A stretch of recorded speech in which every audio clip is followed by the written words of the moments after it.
হ্যাঁ হ্যাঁ, ওই দেখানে হাত দিস না। বাস ঠিক আছে। আর কি বলছিস তোরা ঈদের আগে কাজে আসবি না বল?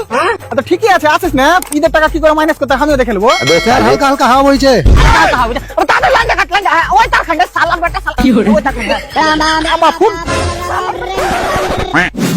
হ্যালো স্যার, আমি বিদ্যুৎ বিভাগ থেকে মারুল বলছি। আবে কাটে দিলি কারেন্ট? হ্যাঁ কেনে? স্যার, হ্যাঁ বইছে। তো কারেন্ট কাটার কি আছে হবে? হাওয়াতে তোর কারেন্টকে নিউমোনিয়া হয়ে যাবে নাকি? আরে স্যার, ধরুন আমি কারেন্টটা পাঠিয়ে দিনু, হ্যাঁ, এই হাওয়াতে পোল থেকে তার ছিঁড়ে তোমার বাড়িতে পড়ে আলো, আর সেটা তুমি ধরে নিলে, তখন কি হবে? অত তোকে টেনশন করতে হবে না। আমি বাড়িতে নাই, তুই কারেন্টটা এখনই পাঠা। আবার আই করছি, তুই তাড়াতাড়ি কারেন্টটা পাঠাবি না কি বলছিস?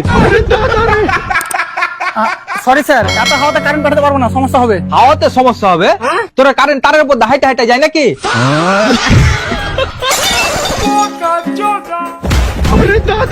আরে স্যার, টেনশন কেন নিছেন? আপনি এখন শুয়ে পড়ুন, রাতে কারেন্ট চলে আসবে। অত কিছু বুঝি না, তুই তাড়াতাড়ি কারেন্টটা পাঠা। শরীরটা একটু খারাপ করছে। কারেন্ট পাঠালে তো শরীর ঠিক হয়ে যাবে। হ্যাঁ, ডাক্তারের ওষুধের সাথে সাথে দুবেলা কারেন্টের শর্টও খাইতে বলেছে। ভাই, ইয়ার কি মারিস না আমার সাথে? আমি সরকারের লোক। তো আমি সরকারের মহিলা।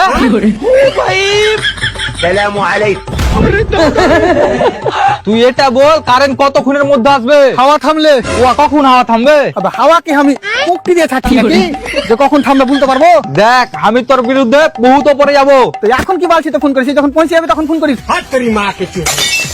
আবে ছেলে, ওর বাড়ির কারেন্ট তো কাটবি, ওর 7.5 ওর ইনভার্টারে যে চার্জটা আছে ওটা উঠে যাবে।